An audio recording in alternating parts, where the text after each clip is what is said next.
narazılar kimi də baxa bilərsiniz, doğrudan da incidilən birisi kimi də baxa bilərsiniz. Banklardan söz düşmüşkən, indi banklarda milyonları olan bir dilənçidən bəhs edəcəyik. Növbəti xəbərimizin qəhrəmanı odur.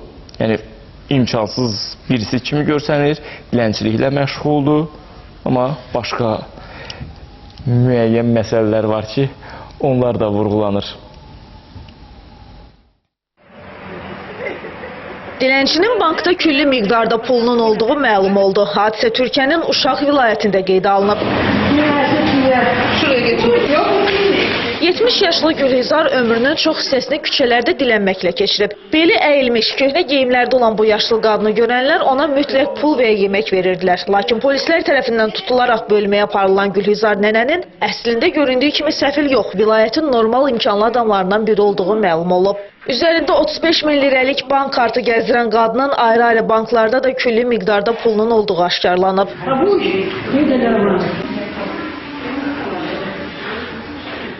Pulun qızına aid olduğunu iddia edən qadın bir daha dilənçilik etməyəcəyinə söz verib.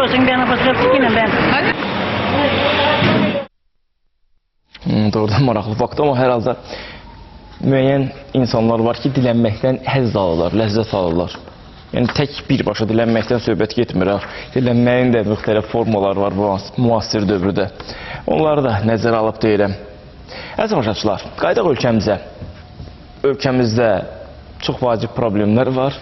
Cəmiyyətin özünün qüsurları var və bu toxunduğumuz mövzu, növbət və qayıtdığımız mövzu ilə cəmiyyətimizin qüsurlarından biridir. Bizim vətəndaş olaraq, insan olaraq, bu cəmiyyətin üzvü olaraq ətrafa laqetliyimizin sübutudur. Yəni zibil, zibilləmə, zibil qutuları, zibil qutularının çatışmaması və yaxud da ki, zibil atmaq üçün yerlərinin olduğu halda bizim onları özümüzü görünməzliyə vurmalarımız filan fesməkan. Yəni tanış mənzərələrdir. Material da elə o tanış hər kəsin üzdə etiraz etdiyi, amma riayət etmədiyi məsələlərdəndir. Əməkdaşımız İlahə bu materialı hazırlayıb izləyin. Zibil qabları da qoymalılar ki, tam doğru atsın. O da olmadan cəmaət məcbur qalıb yerə atır. Çox atmısınız yerə? Olub da. Bakıda Samir kimi düşünənlər çoxdur. Əgər belə olmasaydı, hər addım başı yerdə siqaret kötüyü, saqqız parçası, plastik su butulkası və daha bu kimi zibillər dolaşmazdı. Bəzilərinin aydın saydığı bu məsələ əslində zaman-zaman yığılaraq daha da böyüyür və nəticədə xoşagəlməz mənzərə yaranır. Məsələnin mədəniyyətin inkar forması ilə izahı isə daha çox təəssüf yaradır.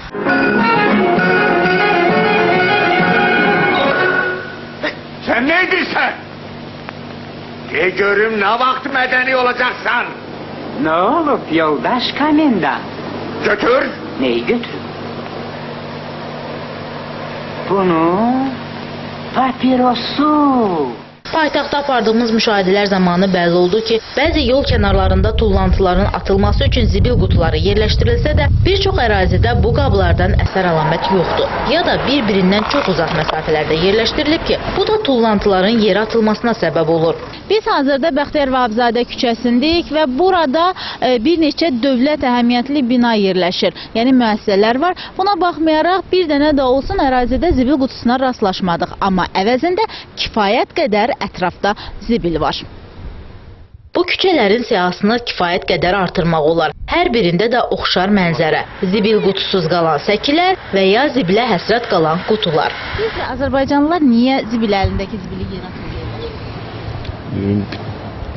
Bilmirəm. Mən zibil qabı olanda zibil qabını atıram. Məsələn, zibil qabı yoxdur, cibimə qoymuşam.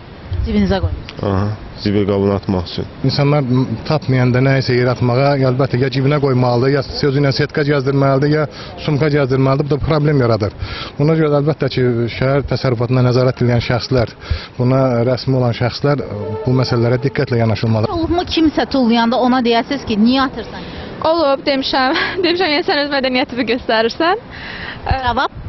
Cavab heç nə. Mövzu ətrafında düşünərkən belə bir qənaət hasil olur ki, problemin kökündə həm də psixoloji bir məqamlar var. Bəzilərinə sadə və xırda görünən bu problem normal düşüncə tərzinə malik adamlara görə qlobal məsələdir. Yəni, ölkəmizə gələn hansısa Avropalı üçün millətlə bağlı formalaşan fikrə təsir baxımından zibil qutusuna münasibət strateji olmalıdır. İndi gördünüzmü, çoxlarına sadə görünən zibil qutuları nə qədər zibillərin üstünü örtməyə qadirdir. Küçənin ortasında ayağının altında badımcan qalsa təəccüblənmə. Hansısa avtomobildən açılmış kağız parçası sillə kimi sifətinə çırpılsa döz. Çünki xarakterdir. Bax, burada insanların egosu, laqeydliyi böyük rol oynayır. Deməli, işin içində psixoloji məqamlar mütləq var. Bir növ insanların vərdişlərindən irəli gəlir. Məncə, müəyyən müddət sonra insanlar bunu vərdiş halına gətirdikdən sonra artıq riayət etməyə başlayacaqlar.